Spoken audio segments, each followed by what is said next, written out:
Hello everyone. Welcome to true IAS and PCS. I am Prachi. तो हम लोगों ने लास्ट लेक्चर में कवर किया था up to section 27 of Indian contract act. आज के लेक्चर में हम लोग पढ़ने वाले हैं सेक्शन 28 को, which says agreements in restraint of legal proceedings is void. Agreement, ऐसा कोई भी एग्रीमेंट जो कि रिस्ट्रेन कर रहा हो, रोक लगा रहा हो किसी भी तरीके का, किसी चीज में, किसी भी तरीके के लीगल प्रोसीडिंग में, लीगल प्रोसीडिंग को होने में अगर कोई भी एग्रीमेंट रोक लगा रहा है तो उस तरह का एग्रीमेंट वॉइड माना जाएगा। Every agreement by which any party thereto is restricted absolutely from enforcing his right under or in respect of any contract by the usual legal proceedings in the ordinary tribunals, or which limits the time in within which ही मे दस enforce his rights. Means देखिए, यहाँ ये तो हमको समझ में आ गया कि ये कह रहा है 28 कि अगर कोई भी एग्रीमेंट जो कि रिस्ट्रेन लगा रहा हो लीगल प्रोसीडिंग में, लीगल प्रोसीडिंग होने में, तो उसे वॉइड माना जाएगा। अच्छा, ये जो रिस्ट्रेन है, ये एब्सोल्यूट रिस्ट्रेन अगर कोई लगा रहा हो, अगर कोई एब्सोल्युटली रिस्ट्रेन लगा रहा है, एब्सोल्युटली रिस्ट्रिक्ट कर रहा हो किसी व्यक्ति को अपने राइट्स को परफॉर्म करने के लिए इन्फोर्स कराने में, अगर कोई व्यक्ति इन्फोर्स कराना चाह रहा है, किसी कॉन्ट्रैक्ट को इन्फोर्स कराना चाह रहा है, कि अपने राइट को इन्फोर्स कराना चाह रहा है, उस सब में अगर कोई भी एब्सोल्यूट रिस्ट्रेन लगा रहा है, तो ये सेक्शन 28 एब्सोल्यूट रिस्ट्रेन की बात करता है, not partial restrain. Absolute restrain मतलब किसी भी चीज पर कंप्लीटली रिस्ट्रेन लगाना, रोकना, कि तुम कोर्ट ही नहीं जाओगे। अगर हमारे और तुम्हारे बीच में कोई भी डिस्प्यूट हुआ तो तुम कोर्ट में नहीं जाओगे। तो ये क्या हो गया? ये कंप्लीटली एब्सोल्यूट रिस्ट्रेन है, कोर्ट से ही में जाने से ही रोकना। ए और बी किसी कॉन्ट्रैक्ट में एंटर करते हैं, कॉन्ट्रैक्ट में एंटर करने से पहले वो दोनों एग्रीमेंट करते हैं इस बात का कि हम दोनों के बीच में इन फ्यूचर अगर कोई भी डिस्प्यूट अराइज होता है, कोई भी दिक्कत अराइज होता है, कोई भी प्रॉब्लम होता है इस कॉन्ट्रैक्ट को परफॉर्म करने में, तो हम दोनों कोर्ट नहीं जाएंगे। तो ये क्या हो गया? ये एक तरह से कंप्लीट एब्सोल्यूट रिस्ट्रेन हो गया। तो इसे क्या माना जाएगा? वॉइड माना जाएगा। लेकिन अगर यही दोनों ये कहते, ए और बी अगर ये कहते कि हम दोनों के बीच में अगर कोई भी इन फ्यूचर डिस्प्यूट अराइज होता है तो हम दोनों कोर्ट नहीं जाएंगे, हम दोनों आर्बिट्रेशन ट्रिब्यूनल जाएंगे, या हम लोग जाएंगे डीएम के पास, या हम लोग डिस्ट्रिक्ट कोर्ट में नहीं जाएंगे, हम लोग सिविल कोर्ट में जाएंगे, फैमिली कोर्ट में जाएंगे, या कोई भी ऐसा करके कोई भी दूसरे कोर्ट का रास्ता खोल रहे हो और एक कोर्ट का रास्ता बंद कर रहे हो। तो ये क्या हो गया? एक तरह से पार्शियल रिस्ट्रेन। तो पार्शियल रिस्ट्रेन की बात सेक्शन 28 नहीं करता है। पार्शियल रिस्ट्रेन होगा तो वो वॉइड नहीं माना जाएगा। इट मीन्स अगर 28 बात नहीं कर रहा है, इसका मतलब तो यही हुआ कि वो वॉइड नहीं होगा। वॉइड कब होगा? जब एब्सोल्यूट या कंप्लीट रिस्ट्रेन किसी पर लगाया जाए कि तुम कोर्ट ही नहीं जाओगे। B says, which extinguishes the right of any party thereto or discharges any party thereto from any liability under or in respect of any contract on the expiry of a specified period so as to restrict any party from enforcing his rights is said is void to the extent। अब ये क्या कह रहा है? अगर कि ऐसा agreement जो कि किसी व्यक्ति के राइट को एक्सटिंग्विश कर रहा है, खत्म कर दे रहा है, किसी व्यक्ति के, पार्टी के राइट को खत्म कर दे रहा है, या फिर उसे, उस पार्टी को उसकी लाइबिलिटी से डिस्चार्ज कर दे रहा है कि तुम ये लाइबिलिटी नहीं करोगे, या उसके किसी भी पर्सनल लाइबिलिटी से उसको डिस्चार्ज कर दे रहा है, ऐसा एग्रीमेंट किस बारे में लेकर के? अंडर और in respect of contract on the expiry of specified period so as to restrict any party from enforcing his right। इस तरह का एग्रीमेंट क्या माना जाएगा? उसे भी void ही माना जाएगा। अब इसे हम लोग डिटेल में पढ़ते हुए चलते हैं। इसका एक्सेप्शन क्या कहता है? एक्सेप्शन पहले बहुत इंपॉर्टेंट है। इसका एक्सेप्शन, तीन एक्सेप्शन है सेक्शन 28 के। तीन एक्सेप्शंस है। पहला एक्सेप्शन ये कहता है saving of contract to refer the arbitration dispute that में arise. Second, saving of contract to refer question that have already arisen, dispute that may arise जो अभी arise हो सकता है। दूसरा, that have already arisen जो कि already arise हो चुका है। और तीसरा, saving of a guarantee agreement of a bank और अ फाइनेंशियल इंस्टीट्यूशन, ये अलग बात कर रहा है। ये 1 और 2 एक तरीके का बात करता है। ये क्या कहता है, exception 1 and 2 of section 28 says अगर कोई कॉन्ट्रैक्ट कर रहा है, अगर कोई व्यक्ति कॉन्ट्रैक्ट कर रहा है, कोई पार्टीज कॉन्ट्रैक्ट कर रही हैं और क्या कह रही हैं कॉन्ट्रैक्ट में, कोर्ट ना जा करके हम आर्बिट्रेशन ट्रिब्यूनल में, आर्बिट्रेशन जो होते हैं आर्बिट्रेशन ट्रिब्यूनल में जा करके हम अपने से जो सारे डिस्प्यूट है उसे रिजॉल्व करेंगे, उसे सॉल्व करेंगे, जो कि अभी अराइज होगा। ये पहला वाला क्या बात कर रहा है, ये फ्यूचर की बात कर रहा है, ये फ्यूचर की बात कर रहा है। अगर हम दोनों के बीच में दो पार्टीज हैं, ए और बी, इन दोनों का एग्रीमेंट करते हैं और क्या एग्रीमेंट में लिखते हैं कि अगर हम दोनों के बीच में कोई भी डिस्प्यूट अराइज हुआ इन फ्यूचर अगर कोई भी डिस्प्यूट अराइज हुआ तो हम लोग कोर्ट नहीं जाएंगे, हम लोग उस डिस्प्यूट का रिजॉल्व करेंगे कहाँ, आर्बिट्रेशन के थ्रू। आर्बिट्रेशन के थ्रू उस डिस्प्यूट का रिजॉल्व करेंगे इन फ्यूचर।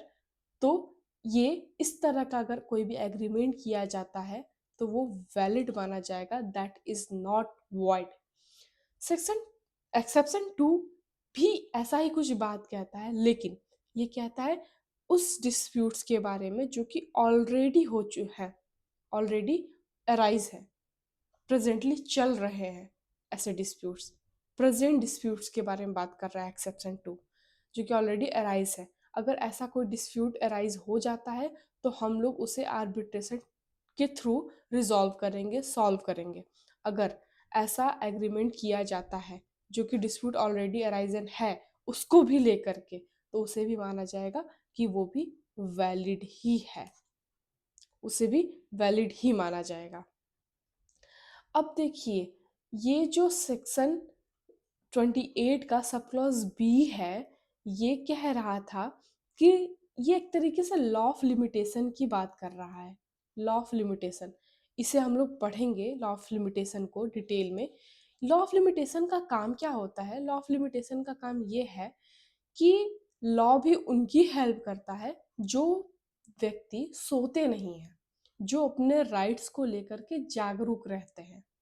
मीन्स अगर किसी ए और बी के बीच में, अगर मान लेते हैं ये बी ने ए के साथ फ्रॉड किया था, ये बी ने ए के साथ फ्रॉड किया था, ए को इस बारे में पता था, ए को इस बारे में पता था कि बी ने उसके साथ फ्रॉड किया है, स्टिल ए उसके साथ कॉन्ट्रैक्ट किया रहता है, तोड़ता नहीं है, कोर्ट में नहीं जाता है, कुछ नहीं करता है। 4-5 साल बीत जाते हैं। आफ्टर 5 ईयर्स, 5 ईयर्स के बाद ए को लगता है कि नहीं अब हम जाएंगे कोर्ट, इसने मेरे साथ धोखा किया था ना 5 साल पहले, अब हम जाएंगे कोर्ट। तो अब जब ए कोर्ट में जाएगा तो कोर्ट ये कहेगी भाई ये जो लिमिटेशन पीरियड है ना आपका, ये निकल चुका है, ये 5 साल हो गए इसने आपके साथ फ्रॉड किया, अभी तक 5 साल से आप क्या कर रहे थे। तो जो लिमिटेशन पीरियड है वो लिमिट लगाता है कि आप कब तक कोर्ट जा सकते हैं। उस टाइम पीरियड के खत्म होने के बाद आप कोर्ट नहीं जाएंगे। तो ये वही बात करता है बी, सेक्शन 28 का सब क्लॉज बी। ये क्या कह रहा है, अगर सेम ये बात ही है कि ये ए और बी के बीच में ये फ्रॉड हुआ और ए जो है ये 5 साल तक का इसके पास लिमिटेशन पीरियड था, मान लेते हैं इसके पास 5 ईयर्स तक का लिमिटेशन पीरियड था। 5 साल के बाद ये कोर्ट में जाता है तो लिमिटेशन पीरियड तो खत्म हो गया, अब तो ये कोर्ट में नहीं जा सकता, कोर्ट इसकी बात नहीं सुनेगी। लेकिन लेकिन ये सब ये और ए और बी के बीच में 5 साल पहले जब ये एग्रीमेंट कर रहे थे तो इन्होंने एक एग्रीमेंट बनाया और एग्रीमेंट में लिखा कि अगर हम दोनों में आपस में कोई भी फ्रॉड होता है, कोई भी डिस्प्यूट राइज होता है, तो लॉ ऑफ लिमिटेशन हमारे एग्रीमेंट के ऊपर लागू नहीं होगा। ऐसा ये एग्रीमेंट में लिखते हैं कि लॉ ऑफ लिमिटेशन, जो भी 5 इयर्स का लिमिटेशन पीरियड है, वो हमारे एग्रीमेंट के ऊपर लागू नहीं होगा। हमारा जो भी डिस्प्यूट अराइज होगा, उस डिस्प्यूट अराइज होने के 10 साल बाद भी हम कोर्ट में जा सकते हैं। ये इस तरीके की बात अपने इसमें एग्रीमेंट में लिख देते हैं और ये कहते हैं कि हमारे एग्रीमेंट के ऊपर लॉ ऑफ लिमिटेशन अप्लाई नहीं होगा। जो भी डिस्प्यूट अराइज होगा, वो उसके बाद भी, डिस्प्यूट अराइज होने के बाद भी हम 5 साल नहीं, लिमिटेशन एक्ट को नहीं मानेंगे, हम 10 साल के बाद भी कोर्ट जाएंगे। ऐसा ये एग्रीमेंट करके साइन कर देते हैं। तो क्या ये जो एग्रीमेंट किए हैं, ये क्या कभी ओवरराइड कर सकता है लॉ ऑफ लिमिटेशन को? तो नहीं कर सकता। ऐसा अगर कोई भी एग्रीमेंट का होता है जो कि ये कहे कि लॉ ऑफ लिमिटेशन हमारे ऊपर अप्लाई नहीं होगा, हमारा जो टाइम पीरियड है वो 5 साल नहीं 10 साल होगा, या 6 साल होगा, या 7 साल होगा, जो कि लॉ ऑफ लिमिटेशन का 5 ईयर टाइम पीरियड है, मान लेते हैं। ऐसा नहीं है कि 5 ईयर ही होता है, ये 3 इयर्स भी होते हैं, 2 इयर्स भी होता है, अलग अलग होता है। तो अगर इससे ज़्यादा, लॉ ऑफ लिमिटेशन से ज़्यादा या कम, कम भी हो ले सकते हैं टाइम पीरियड, हम अगर ये दोनों आपस में एग्रीमेंट करने से पहले, एग्रीमेंट करने जब करते हैं तो इसमें ये लिख देते हैं कि लॉ ऑफ लिमिटेशन अप्लाई नहीं होगा। लॉ ऑफ लिमिटेशन में टाइम पीरियड है 5 इयर्स, हम लोग मान के चलेंगे 3 इयर्स, हम लोग इसे 3 इयर्स ये मान के चलेंगे। तो ऐसा नहीं हो सकता, ऐसा नहीं हो सकता। कोई भी एग्रीमेंट करके लॉ ऑफ लिमिटेशन को ओवरराइड नहीं कर सकता, लॉ ऑफ लिमिटेशन के टाइम पीरियड को बदल नहीं सकता कोई भी एग्रीमेंट के थ्रू। तो ये यही बात कर रहा था बी, कि लॉ ऑफ लिमिटेशन की बात मानी जाएगी, लॉ ऑफ लिमिटेशन की बात मानी जाएगी, ना कि किसी भी एग्रीमेंट की, एग्रीमेंट के टाइम पीरियड की। तो ए और बी सेक्शन 28 का आई होप आपको क्लियर हो गया होगा अच्छे से। जो कि सेक्शन 28 का जो ए है, वो किस बारे में बात कर रहा है? वो एब्सोल्यूट रेस्ट्रिक्शन की बात कर रहा है। पार्शियल रेस्ट्रिक्शन अगर लगेगा तो उसके ऊपर सेक्शन 28 अप्लाई नहीं होगा और वो वैलिड होगा। अगर एब्सोल्यूट रेस्ट्रिक्शन लग रहा है तभी सेक्शन 28 उसके ऊपर अप्लाई होगा और वो उसे वॉइड माना जाएगा। सेक्शन 28 का बी क्या बात कर रहा है कि अगर कोई भी एग्रीमेंट किया जाता है लॉ ऑफ लिमिटेशन को जो कि ओवरराइड कर रहा हो, तो लॉ ऑफ लिमिटेशन की बात मानी जाएगी, ना कि एग्रीमेंट की बात मानी जाएगी। इसके एक्सेप्शंस हम लोग 1 और 2 देख लिए हैं, जो कि बात कर रहा है अगर कोई भी डिस्प्यूट अराइज होता है और उसे आर्बिट्रेशन के थ्रू अगर पार्टीज सॉल्व करना चाहती हैं, तो भले ही वो फ्यूचर हो या प्रेजेंट डिस्प्यूट हो, भले ही वो फ्यूचर डिस्प्यूट हो या प्रेजेंट डिस्प्यूट हो, वो वैलिड माना जाएगा, उसे सॉल्व कर सकती हैं पार्टीज थ्रू आर्बिट्रेशन। अगर वो इस तरह का रेस्ट्रिक्शन अगर लगा रही हैं तो उसे वैलिड माना जाएगा, नॉट वॉइड। अब हम लोग देखेंगे एक्सेप्शन 3 को। इसके एक्सेप्शन 3 क्या कह रहा है? ये एक्सेप्शन 3 को रीड करना है हम लोगों को सेक्शन बी के साथ, सेक्शन 28 के सबसेक्शन बी के साथ। इसे रीड करते हैं, रीड विथ एक्सेप्शन 3। इसे एक्सेप्शन 3 के साथ रीड करते हैं सबसेक्शन बी को। अभी तक हम लोगों ने सबसेक्शन बी में क्या देखा कि लॉ ऑफ लिमिटेशन क्या को ओवरराइड नहीं करेगा कोई भी एग्रीमेंट, लेकिन यहाँ एक्सेप्शन 3 कहता है कि अगर कोई भी बैंक या फाइनेंशियल इंस्टीट्यूशंस हैं, बैंक या फिर फाइनेंशियल इंस्टीट्यूशंस हैं, तो वो लॉ ऑफ लिमिटेशन को ओवरराइड कर सकते हैं। उनका जो भी रूल होगा, जो भी एग्रीमेंट होगा, वो लॉ ऑफ लिमिटेशन के टाइम पीरियड को ओवरराइड कर सकता है। लेकिन जो उनके पास भी मिनिमम टाइम पीरियड हो, नॉट, वो कम से कम नॉट लेस देन 1 ईयर होना चाहिए, वो 1 साल से कम का नहीं होना चाहिए, minimum time period not less than 1 year. उसके ऊपर कोई भी टाइम पीरियड ले सकते हैं अगर कोई भी बैंक या फाइनेंशियल इंस्टीट्यूशन है। तो बैंक और financial institution can override law of limitation, ये इनके पास राइट है। बस ये ध्यान देना है कि ये मिनिमम जो टाइम पीरियड ये जो भी रखेंगे वो 1 साल या 1 साल से ज़्यादा होना चाहिए, उससे कम नहीं होना चाहिए। तो एक्सेप्शन 3 भी आपको समझ में आ गया होगा ये क्या कह रहा है। अब इससे रिलेटेड हम लोग केस लॉज देखेंगे। A Milton and company versus Ojha automobile engineering company. There was an agreement that specified, among other things, that any lawsuit arising out of the agreement may be resolved in the High Court of Calcutta, not in any other court whatsoever. The defendant filed in Agra, whereas the petitioner sued in Calcutta. The agreement was deemed binding on both sides, and the defendant were barred from pursuing in the case in Agra. तो देखिए ये क्या है, ये एक तरह से इस केस से हमको ये समझ में आ रहा है ये एक तरह से पार्शियल है।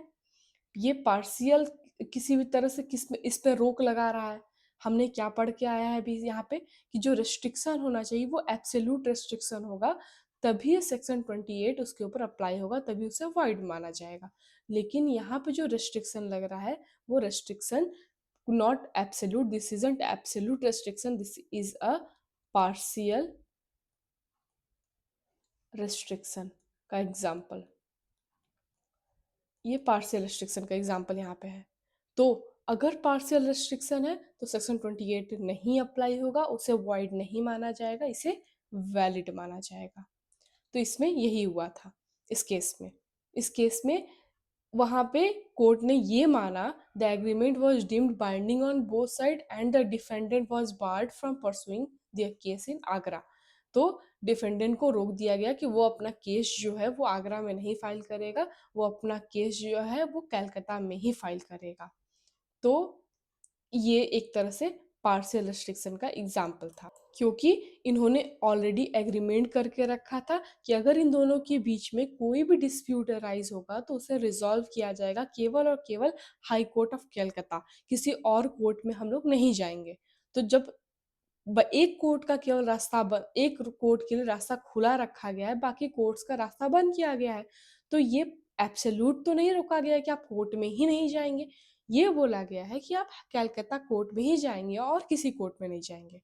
तो अगर जो जो डिफेंडेंट है वो अगर फाइल करता है केस आगरा में जा करके, तो उसे रोक दिया जाएगा, हाँ उसे वैलिड माना जाएगा कि आप आगरा में नहीं जा सकते केस को फाइल करने के लिए, क्योंकि आपने ऑलरेडी एग्रीमेंट करके रखा है कि आप लोग के बीच में कोई भी डिस्प्यूट अराइज होगा तो आप उसे कलकत्ता कोर्ट में ही रिजॉल्व करेंगे। तो इसे पार्शियल रिस्ट्रिक्शन माना गया और उसे वैलिड माना गया। नेक्स्ट केस है प्रताप सुंदरदास वर्सेस अर्थुन। If an agreement is made not to file an appeal against trial court decision, this restraint will be valid because there is not completely closed the way to go in a court of justice। यहाँ पे भी देखिए, यहाँ पे भी रोका नहीं गया कि आप कोर्ट में ही नहीं जाएंगे, यहाँ पे बस इस बात के लिए रोका गया है कि आप अपील के लिए नहीं जाएंगे। ट्रायल कोर्ट के बाद आप अपील के लिए नहीं जाएंगे किसी और कोर्ट में, आप ट्रायल कोर्ट में जाएंगे लेकिन अपील के लिए नहीं जाएंगे। तो यहाँ पे रास्ता नहीं बंद किया गया कि आपको कोर्ट में ही नहीं जाना है, रास्ता अभी भी खुला है। तो इस तरीके का रिस्ट्रेन को भी क्या माना गया, वैलिड माना गया। वैलिड क्यों माना गया इस तरह का रिस्ट्रेन को, क्योंकि ये भी क्या है एक तरीके का, ये भी this is also an example of partial restraint, ये भी पार्शियल रिस्ट्रेन का एग्जाम्पल है। Next, agreement extending the period of law of limitation is also valid. अगर कोई भी एग्रीमेंट ऐसा हो रहा है जो कि लॉ ऑफ लिमिटेशन के पीरियड को एक्सटेंड कर रहा है तो उसे क्या माना जाएगा, उसे भी वॉइड माना जाएगा। भले ही आप लॉ ऑफ लिमिटेशन के टाइम पीरियड को घटा रहे हो या बढ़ा रहे हो, उसे क्या माना जाएगा, वॉइड ही माना जाएगा।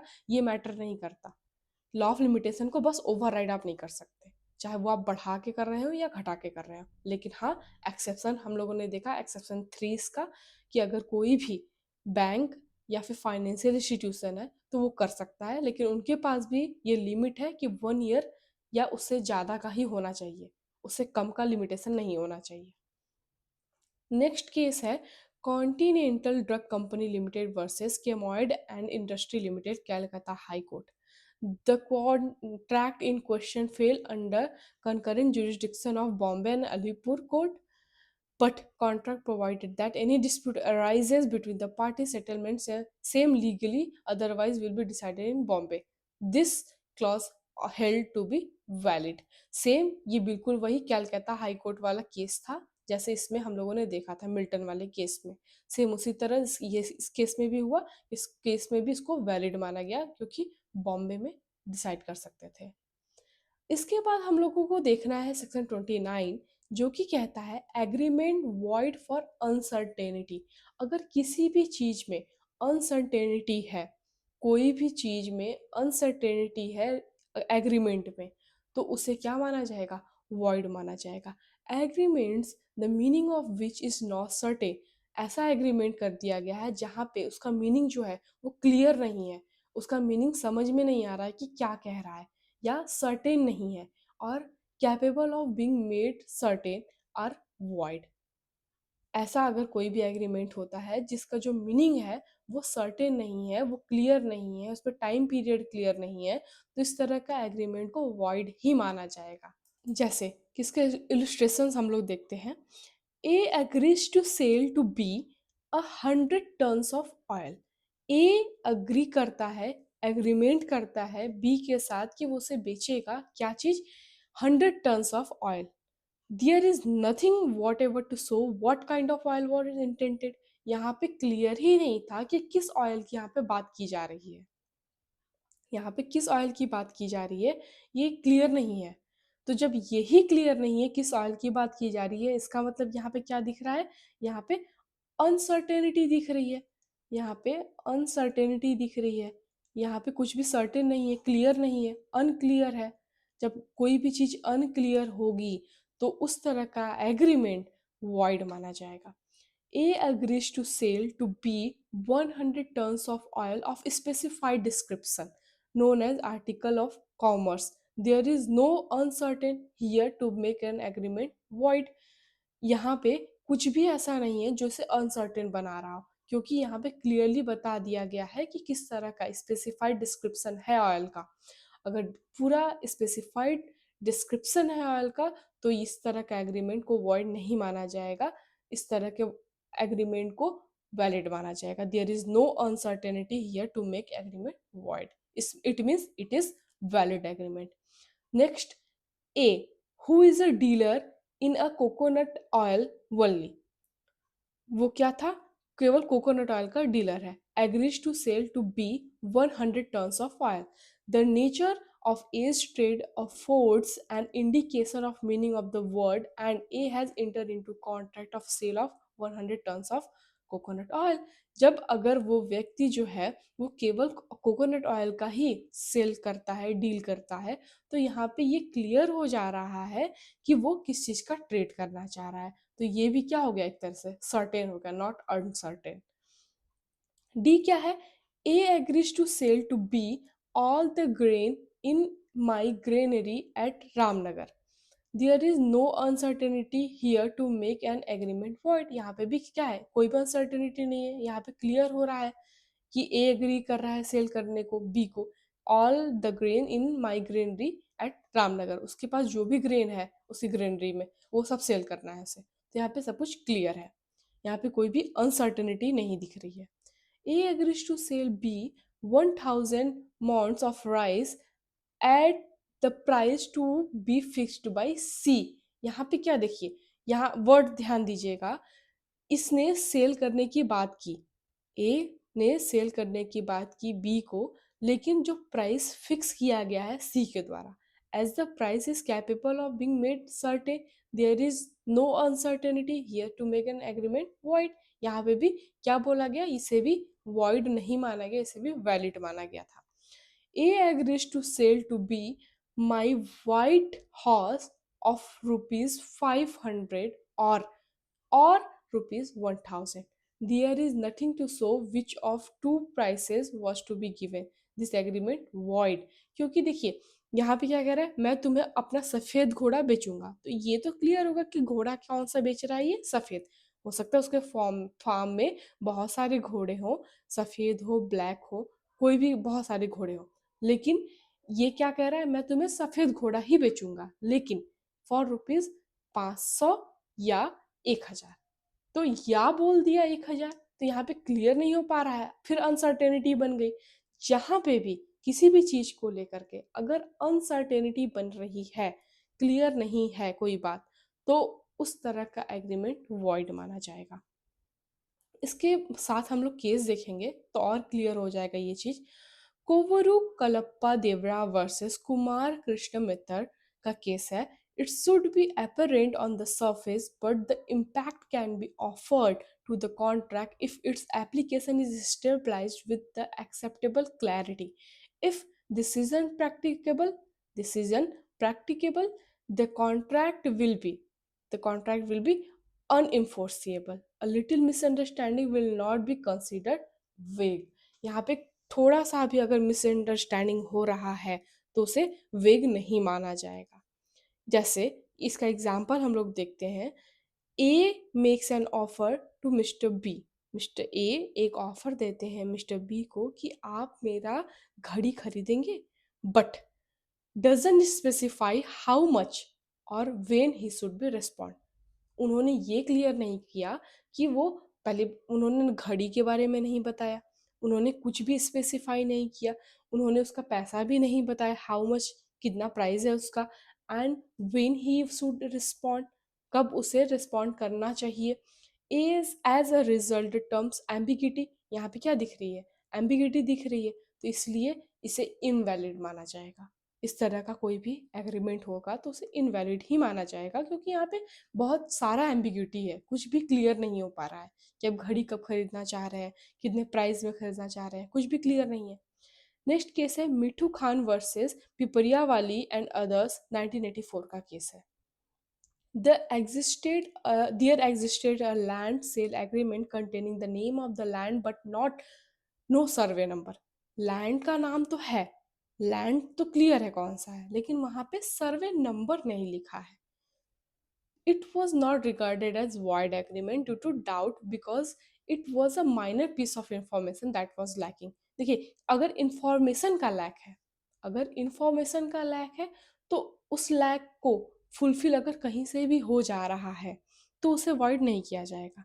अगर वो लैक फुलफिल नहीं हो पा रहा है तो वॉइड माना जाएगा। यहाँ पे इंफॉर्मेशन का लैक है तो इस तरीके से इसे वॉइड नहीं डिक्लेयर कर दिया जाएगा। अगर ये क्लियर है कि कौन से लैंड की बात हो रही है, लैंड का नाम है, जगह पता सब कुछ लिखा है, बस सर्वे नंबर नहीं लिखा है, तो इस बेसिस पे किसी भी एग्रीमेंट को वॉइड डिक्लेयर नहीं किया जाएगा।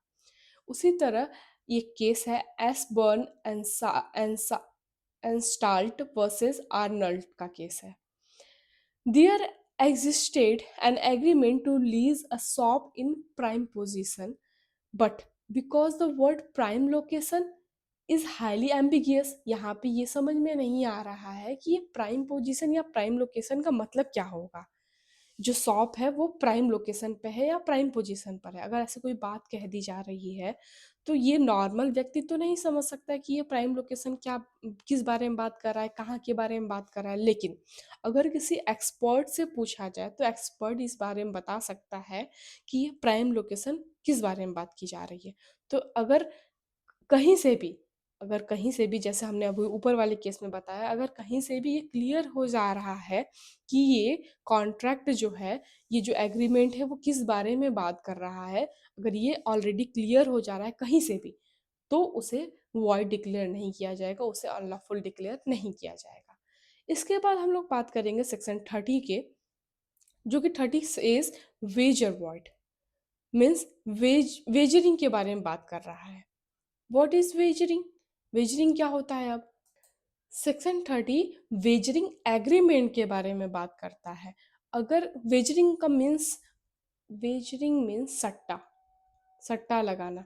अगर कोई भी ऐसा एग्रीमेंट हो रहा है जो सट्टे पर डिपेंड है, जो कि किसी भी सट्टे पर डिपेंड है कि कोई घटना अगर होगा या नहीं होगा, इस बेसिस पर कोई भी एग्रीमेंट है तो वो एग्रीमेंट वॉइड माना जाएगा।